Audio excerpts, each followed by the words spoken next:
I would really thankful to the organizers for giving me the opportunity for the very, very driest topic. If I'll just give you my experience of the whole medical school, I think the pharmacology is one of the driest topic, and I always think how can I make this a little bit wet just to give me something interesting. So before embarking on the presentation, because still there's time to open this laptop. So I was just keep thinking, and then I uh, got an idea, or probably someone came into mind, and whose name is Mr. X. And I discussed that I'm going to give a very dry, topic presentation. So could you please give me a help? So he said, "Okay, why not? I'm your patient, and so whatever you have given to me, and whatever you are prescribing me, so why don't you just give in your talk?" So I said, okay, I think that's a very good idea. So no disclosures I've already mentioned. The scope of this presentation, as I already mentioned, the pharmacological aspects of therapy is initially required before, during, after corneal intervention. And I would like, I will highlight case-oriented major points, ACCHA guidelines related to the interventional pharmacology, and highlight major supporting data or evidence. So let's start with Mr. X, as I've already introduced him to you. So he is a 66-year-old male, known case of diabetes, type 2 hypertension, dyslipidemia, TIA, presented in cardiology clinic with 2 months history of S2 angina. He's currently being treated with beta blocker, metoprolol, isosorbate mononitrate, lisinopril, insulin, metformin, empagliflozin, and now presented to you with continuous symptoms despite the medication compliance. And you noticed something missing in his medication. I guess you have already noticed aspirin. So on inquiry, he revealed that he has history of allergy to aspirin. And after further review, we came to know that this patient has also got allergy to contrast. And my colleague has just mentioned about the hazards of contrast, and now he's allergic to contrast as well. But details are unknown. And apart from that, he's also taking SGLT2, sodium glucose type 2 inhibitor. His baseline ECG showed non-specific STT changes. Echo was normal. Baseline labs were within normal limits except creatinine of 1.4 and platelets of 140. And finally, you have decided to add aspirin in his treatment. So why aspirin is needed? We all know that because he already has got the symptoms, so that will be definitely for secondary prevention. And this is the data that we have for aspirin in secondary prevention. The big antiplatelet, or currently right now, this being called as anti-thrombotic trialist collaboration, which is a meta-analysis of 195 randomized trials and consisting of almost 135,000 patient, high-risk patient, and with prior evidence of the cardiovascular disease. And it has shown significant, all of these have shown significant reduction of the cardiovascular, including mortality and stroke and MI, and the estimated risk reduction is 22%. And no significant difference further, was noticed between the high and the low dose of the aspirin. And there's some data regarding the maintenance therapy with the low dose of the aspirin comes from the current OASIS 7 and the PCI cure, and where the low dose aspirin was compared with that of the high dose aspirin.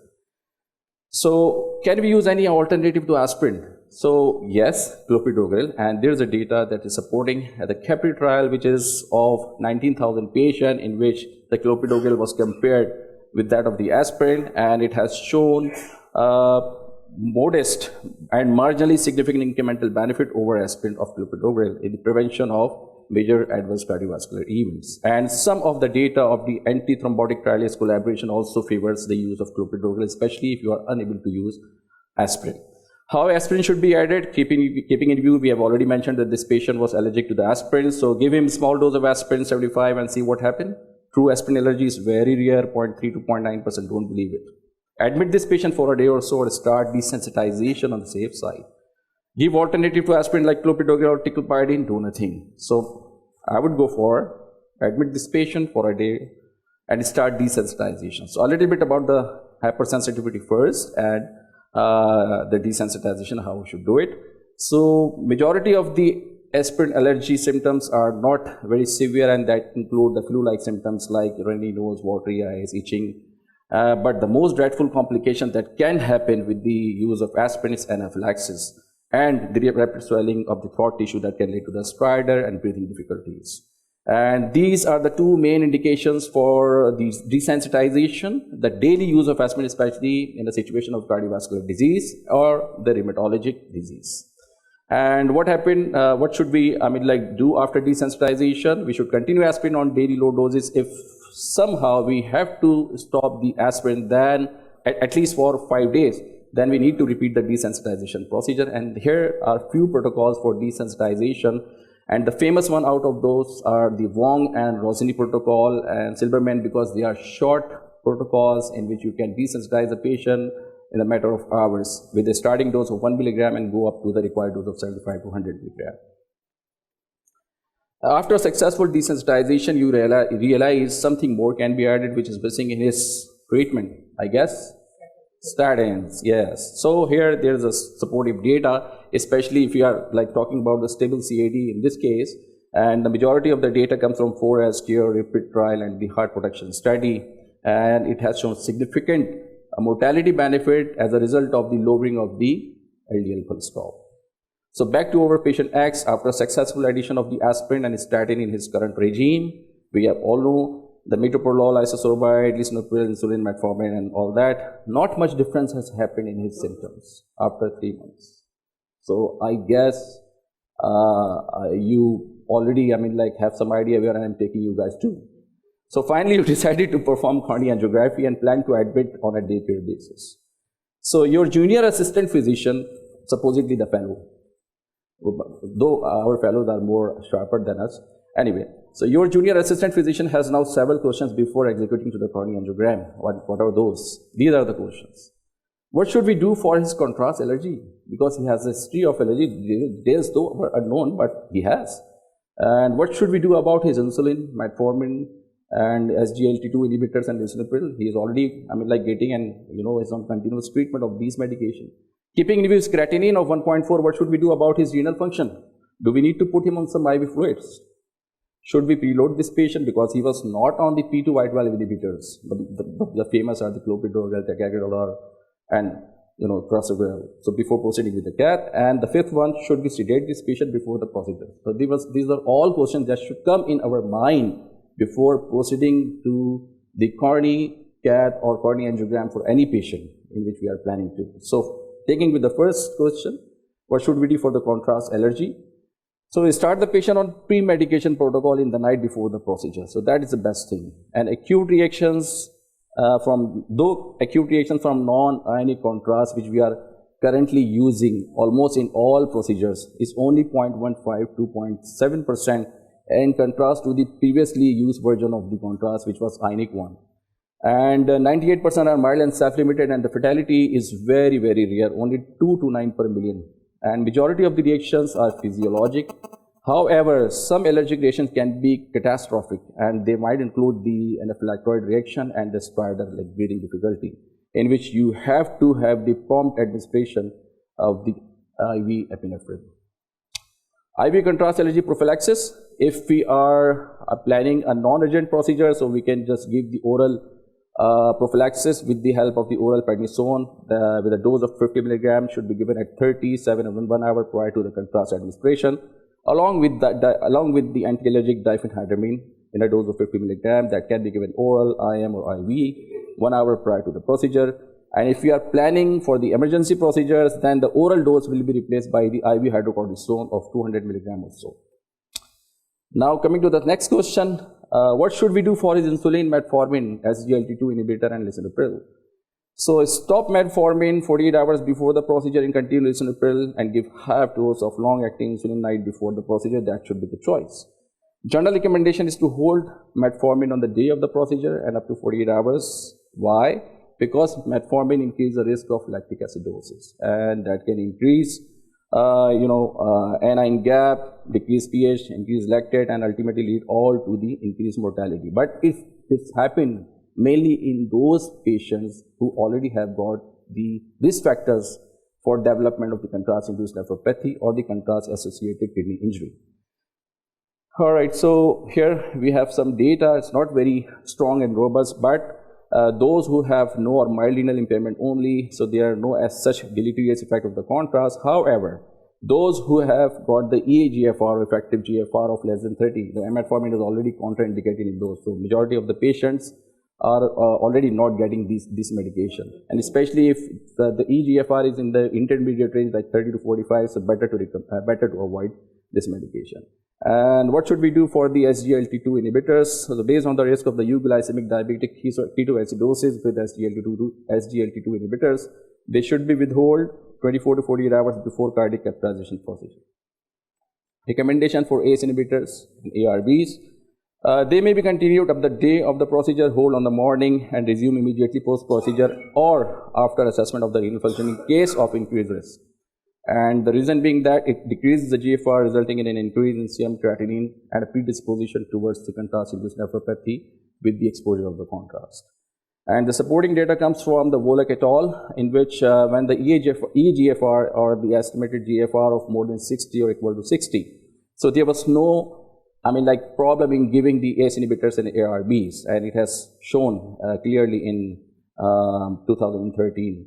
And those patients who were already at high risk of development of the contrast-associated acute kidney injury, the CAPTAIN trial was a supportive trial in this situation, where the patient with CKD, chronic kidney disease, in which the holding versus continuing was compared.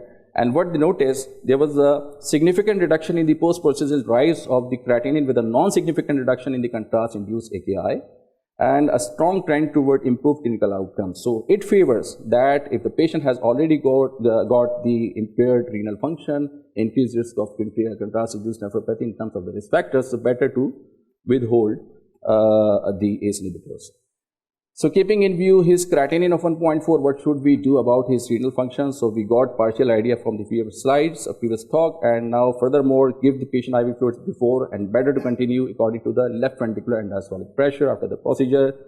And this idea has come from the Poseidon trial, which has shown if the patient, you really want to hydrate, so you can just estimate the left ventricular and diastolic pressure, and that will give you an idea that how aggressive you can be in the treatment or administration of the IV fluids.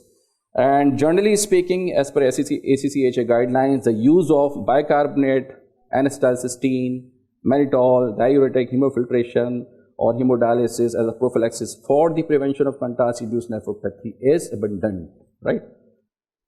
And these are the general recommendations for the day care and for inpatient for administration of IV fluids. Probably, I think it doesn't need much detail about that. The only difference is that if you are planning inpatient, so because you have plenty of time, so you can start with a low dose and maintain at least for 6 to 12 hours and continue after the exposure for again 6 to 12 hours. But if we are planning for a day care procedure, so it will just add a bolus dose into it.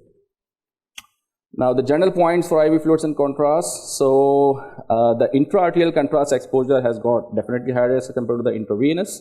Among patients with no risk factors, I have already mentioned, the risk of contrast-induced AKI is only less than 1%, and avoidance and correction of volume depletion is only needed. Among at-risk patients, the reported risk of contrast-induced or contrast-associated AKI is 10 to 30%. For those, absence of contraindication for the volume expansion is better to hydrate nicely. Some studies also suggested the statin may reduce the risk of contrast-associated AKI, but there are no as such guidelines in the ACCHA. Should we preload Mr. X with P2Y12 inhibitor before proceeding with the CAT? Keeping in view that we are planning because of the continuing symptoms for the CAT, and he's not being treated so far with the P2Y12 inhibitor, including clopidogrel or prasugrel or ticagrelor. So better to hold any P2Y12 inhibitor at this point. Why? Because preloading with P2Y12 inhibitor in stable coronary artery disease like this patient is better. Why? Because he does not require any intervention. So why we are exposing to another antiplatelet, or he may require CABG. In both situations, the bleeding risk will be a little bit higher. And generally, for the stable CAD patient, clopidogrel was a drug of choice and is the drug of choice even for now, but not in the case of the ACS setting, where the ticagrelor and the prasugrel has taken over in majority of the areas. But we should keep in mind, if we are considering the preloading in the acute coronary syndrome setting, so majority of our experiences plus the other centers' experiences revealing that 88% of the STEMI patients were ended up in getting the percutaneous troponin intervention, and non-STEMI only 50%. So it's better to preload in the STEMI situation and better to withhold preloading for the non-STEMI patients. And there are some trials which favors the pre-treatment, especially comes from the PCI Clarity and the Credo trial, in which the doses of 600 and the 300 milligram were compared of preloading with that of the standard therapy, and the pre-treatment with clopidogrel reduces the risk of incidence of MI stroke, so it was beneficial. However, there was no good role of the prasugrel and ticagrelor in the stable CAD over to the clopidogrel in stable patients. However, there is some data from the Twilight trial, which is a recent trial, and which has given some support of the use of ticagrelor in stable CAD patient over clopidogrel. And it further, tells us the ticagrelor can be given up to 12 months as a monotherapy, and we can just stop, dual antiplatelet up to 3 months, and we can continue as monotherapy ticagrelor. So this is one of the good evidence for stable CAD again. Because if the patient has got the acute coronary syndrome, it's better to continue dual antiplatelet therapy for at least 12 months as per ACCHA guidelines. And not but least, this is the very famous COMET CCS2 trial, which was the biggest and the very biggest study for the favor of the use of clopidogrel when there was not even market use of the ticagrelor or the other P2Y12 inhibitors, and it was a landmark trial for the use of clopidogrel as a dual antiplatelet therapy. So after decision of not to preload, the cath lab staff is asking, I think we have some cath lab staff with us as well, so probably maybe one of those. So whether we should sedate this patient or not, so what the guideline says, so I would say give 1 milligram of midazolam and 25 mics of fentanyl. Why? Because conscious sedation is ideally should be used in majority of the cardiac catheterization just to make him comfortable but arousable. And a combination of short-acting benzodiazepines and opioid is commonly used. General anesthesia is reserved for critical and non-cooperative patients. So here's a dose of midazolam. I think we just need to know, and I will just briefly describe. But before administration of any dose medication that can impair your cardiorespiratory system, or you can give you some CNS depression, you should always know the antidote of it. So this is the famous antidote of midazolam, flumizanil, and we should know at least the dose of it and how to administer. And for fentanyl, the antidote is naloxone, and this is the benzodiazepine is an anxiolytic, and this is the for sedation. After performing the angiogram via right radial approach, and you all know that we use heparin in that, the decision is to proceed for PCI. So what should be the best option for antiplatelet therapy? So this is IV cangrelor. So what's the data supporting it? So there are the guidelines. Though this is class 2B indication that may be considered, but in that scenario where you just have very little time, so you can consider the IV cangrelor while proceeding for the PCI. So why? Because it's a potent, direct, reversible, short-acting and rapid onset P2Y12 inhibitor, and with rapid restoration of the platelet function. But this is because intravenous medication, so you cannot continue for long and the maintenance therapy, so you have to replace it by some oral medication like clopidogrel or ticagrelor. And this is basically efficacious in those who are already, who have not been treated with P2Y12 inhibitors, or who have some problems in the oral absorption, or unable to take the oral medications. And the supportive data comes from the Champion Phonics trial, which showed a significant MACE reduction or significant lower MACE with the use of the IV cangrelor. And here are the ACCHA guidelines for the support of antiplatelets. In general, the gist of these guidelines for all stable coronary artery disease patients, a loading dose of aspirin and clopidogrel is recommended for PCI, and that can be in the dose of 300 or 600 milligram, ideally 300. It's a class 1.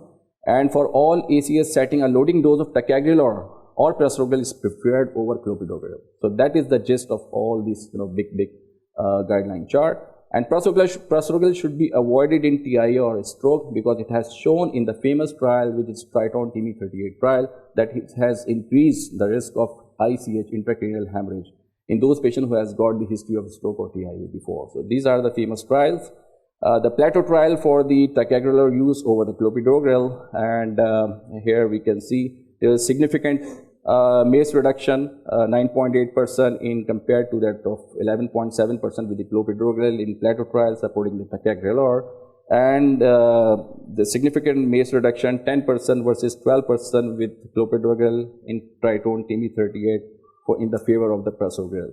And there's one more small study, Pegasus TIMI54, in which after the completion of the ACS time, like 12 months, if you want to continue the ticagrelor, so there was no difference between the 60 milligram and the 90 milligram dose.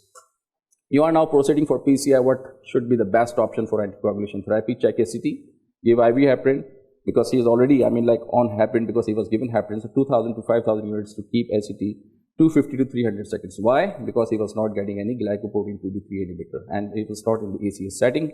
If this patient would have received the subcutaneous enoxaparin weight base at 6 a.m. in the morning, and you are proceeding PCI at 10 a.m. like after 4 hours, so what should be the best option for anticoagulation therapy in that scenario? No need to give further anticoagulation, right?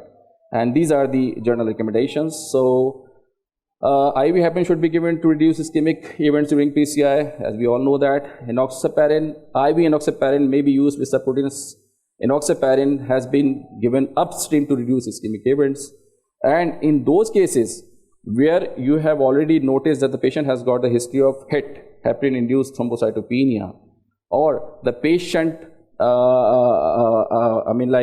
has got an increased bleeding risk. So here we should consider the use of bivalirudin, which is a direct thrombin inhibitor, and that would avoid the normal anticoagulation cascade that the heparin uses, especially the involvement of the platelet factor 4, which is a factor that is basically responsible for cascade of the HIT.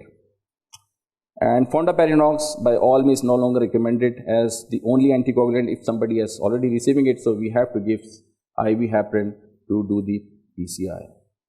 So there are some supporting evidences for the heparin and ACT guidance from ASPIRATE and the TAU trial. I will not go into the details. And the trials for enoxaparin for use in ACS and PCI comes from Synergy, et al., Extract TIMI25, Steknos, and all of those trials were supporting the use of the enoxaparin in the ACS setting and in the use of the PCI, and OSS 6 trial for the use of fondaparinux in ACS patient. The trials for the bivalirudin include the Horizons MI trial, and in which it concluded that bivalirudin is beneficial in comparison to the heparin. ADBAT trial, this was a trial in which the bivalirudin was given in the patients of the HIT, and it was beneficial and safe. It was proved in that trial. And then the Replace True, Equity, the Validate Sweetheart study, all of them were in the favor, except the Validate Sweetheart study, in which the bivalirudin was beneficial but not superior to the unfractionated heparin. ACCAG guidelines for the glycotropic 2B3A inhibitors. So first of all, the use of glycoprotein 2B3 inhibitors in this contemporary era, or the era in which we are living, has been almost diminished because of the production or because of the use of the potent P2Y12 receptor inhibitors. So anyway, these were the recommendations comes mainly from the previous studies and previous era. However, if the patient, especially in the ACS setting, has got a large thrombus burden, no reflow, slow flow, then glycoprotein 2B3 inhibitor are reasonable to use in high-grade thrombus, but should not be used routinely during PCI. And some of the highlights have already given by my colleague, Dr. Rajesh. And these are the some trials, as I've already mentioned. Majority of the trials were from the very beginning, and but they were at that point were in the favor of the use of PERSUADE trial favors the use of integral efsaximab trial that was published in New England Medical Journal for the use of efsaximab. All PRISM studies, PRISM plus RESTORE trial were in the favor of the use of tirofiban. Now back to our patient, Mr. X, was started on cangrelor and heparin and underwent PCI with a stent, drug-eluting stent. What will be the best options for continuation of the P2Y12 inhibitor? Load with clopidogrel simply and continue dual antiplatelet therapy for 6 months.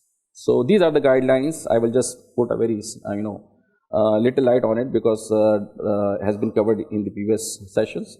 So majority of the stable CAD, generally dual antiplatelet therapy is recommended for 6 months. And if you really want to, extend that duration, so we'll have to look at the DAPT score. And if the DAPT score is showing like more than 2, the more risk of the ischemia, then we can continue it for 12 months or maybe more. If the DAPT score is in -2 or in minus or less than 2, then better to restrict it to 6 months. However, it's different from the ACS setting where it should continue at least for 12 months. And these are few data that was in favor of the short duration therapy, the PRODIGIT trial and the DEPT trial. And we have one trial, STARS trial, that was of the use of the ticlopidine, but right now or nowadays the use of ticlopidine has been almost finished because of the hematologic reactions, especially neutropenia. This patient, Mr. X, remained stable post-PCI and about to discharge. However, he started complaining of some palpitation. I think everyone has noticed he's got atrial fibrillation now, so what should we do? And so what should be now recommended for his antiplatelet and anticoagulation or triple therapy recommendation for this patient? So now start oral anticoagulation, stop aspirin after a week, and then continue P2Y12 inhibitor and anticoagulation as maintenance therapy. So that should be the best option. And what the guideline says, same thing, stop aspirin after 1 to 4 weeks and continue P2Y12 inhibitors and anticoagulation, essentially the non-vitamin K antagonists that include the rivaroxaban and apixaban and all that, all Ben. So this is the ideal treatment as per guidelines, and that's a class 4 recommendation. ACC/AHA guidelines for fibrinolytics or primary PCI. So I will just briefly cover this topic. In majority of the setup, because this is the era where we are living, it's an era of primary PCI. So in majority of the setups, the use of fibrinolytic is almost like very low. And however, if the patient is presented to you in a center where the PCI is not been able to perform within the time of 120 minutes, or you are the patient is presented to you from an area which is at least more than 120 minutes away from your PCI capable center, so it's better to fibrinolyze that patient. But before fibrinolytic therapy, you have to rule out all contraindications, especially the absolute one. And this is a brief review out of the fibrinolytic therapy that we can divide into two: the fibrin specific and non-fibrin specific, like streptokinase. The tenecteplase and followed by the reticulase are the superior one, which has got this very high patency rate, and their antigenic reactions are very low, or in fact no.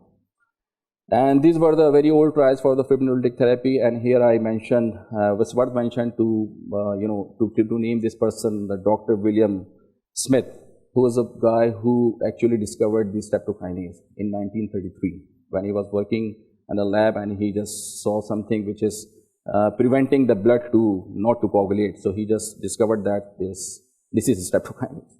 And then later on, the ISIS-3 trial, GISI-2 trial were there in the favor of the fibrinolytic therapy. And out of this, the crux is the majority of the trial, if they were in the comparison of the streptokinase and alteplase. So alteplase were proved to be the superior as compared to the streptokinase. Now jump back to the another scenario. A 62-year-old male patient presents with sudden onset chest pain and has got ST elevation in the anterior leads, the blood pressure of 70/40, and has got bibasilar crept. So what will be the best next step in his management? We should administer oxygen inhalation or put him on some on-invasive ventilation. If needed, give some vasopressor like noradrenaline because the blood pressures are very low. Give aspirin, ticagrelor, unfortunately have been transferred to cath lab.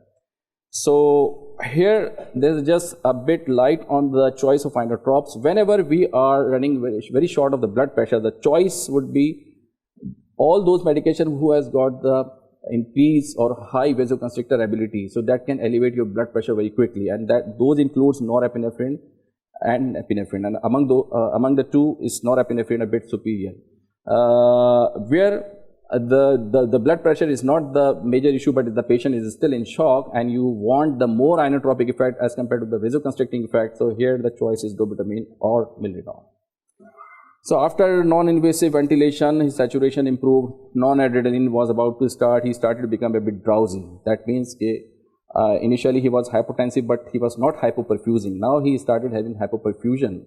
His serum lactate was 3, not very high, but in intermediate level. What will be the best statement about his sky shock stage at this moment? So he is right now in sky shock stage C. So whenever the hypoperfusion is started along with hypotension, so your stage C, is started, and later it will be converted into the deteriorating phase D and E. So cornea angiogram revealed occluded LED, significant clot burden. So we need to administer glycoprotein 2b3 inhibitor, perform aspiration thrombectomy, and maintain ACT of 200 to 250. And we all know that if we are giving any patient glycoprotein 2b3 inhibitor, so we have to keep the ACT a little lower. If we are not using it, so we have to keep it a little higher, like 250, 200, 300. After PCI with stenting, his cornea angio revealed flow to the distal segment only after 45 frame counts. So that is suggesting, it's very high frame count, that is suggesting the patient is in no reflow or slow flow. However, the blood pressure is 90 to 100 with inotropic support. So what should be the next strategy? So I would suggest, or I would give intracorneal epinephrine with or without nitroglycerin. And here's a recent trial, and luckily this was the study. Which was conducted in our Precious Institute and ICVT, and it has shown the epinephrine can be used as proper and safe alternative first-line drug compared to adenosine in no reflow, especially in situations where there is a fear of hypotensive or bradycardia effects related to the adenosine. Finally, this patient achieved good TMB3 flow, became off inotrop next day and about to discharge on 5th day. His LV ejection fraction was 35%. His creatinine was normal. Regarding his medication prescription, what will be the best statement? It should comprise dual antiplatelet, beta blockers, RNA, statin, potassium sparing, and these are the guidelines that are suggesting the patient should be on all optimal guideline-directed medical treatment, and these include all. And these are the favorable data that favors the use of beta blockers, ACE inhibitors. The famous trial. I will just take the name because I hope you all know that the MERIT HF Copernicus for carvedilol, CIBIS2 for bisoprolol, and Seniors trial for nebivolol. These are the famous trial for the use of beta blockers in the coronary artery disease and post MI situation. And as far as the ACE inhibitors are concerned, these are the famous trials: SAFE trial, AIR trial, TRACE trial, ATLAS trial for the use of ACE inhibitor, and all of them were positive trial for the use of ACE inhibitors in ARBs. And recently, the use of, not very recent, but still few years, not very old, the trials for RNE. And the Paramount trial, the Paradigm HF trial, Pioneer trial, and they favor in journal the use of RNA, especially in the LV dysfunction. So is a bit superior is better as compared to the ACE inhibitors or ARB. So this is the crux of these all trials. And now the use of SGLT2 inhibitors is also recommended along with the other therapy. So the take-home message: the pharmacological therapy is the backbone of majority of intervention. It should be individualized from patient to patient and from scenario to scenario. Guidelines based on scientific evidences provide us a smooth and straight pathway for taking majority of the decision. However, there are still few areas where further exploration is warranted. Thank you.